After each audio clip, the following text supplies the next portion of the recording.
How do you write emotion? Oh my gosh. Emotions are so hard. They're hard to feel sometimes, and they're really hard to write.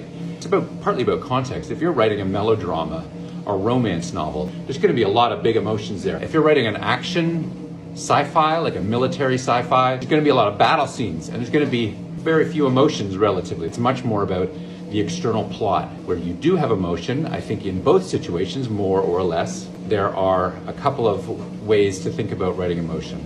The first is through dialogue. People say things, and they say it with exclamation marks, or they say it with ellipses. Do you think he'll... ... And that conveys uncertainty, anxiety. But I don't think that that's the most important way that emotion is conveyed. In a plot-driven piece where there's not a lot of emotion, you will tend to focus on objective external description. If you want to get more emotional, you're going to tend to draw images of the world that are much more rooted in the sensory experience of them. How things smell or taste, how they touch. The third way to convey emotion is through the interior mindset of your characters, particularly your protagonist. What are they thinking about what's going on? Does he love me? Does he not love me? Is she going to say yes to my proposal for marriage? The fourth way you're going to convey emotion is through physical acts.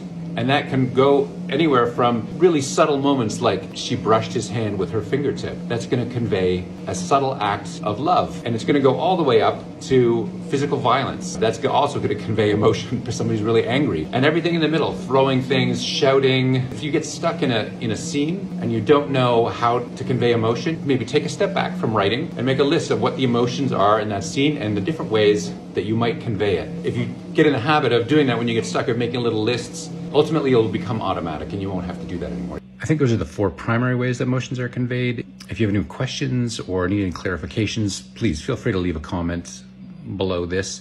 Like it if you found it useful, follow me if you want to get more tips, and we'll talk soon.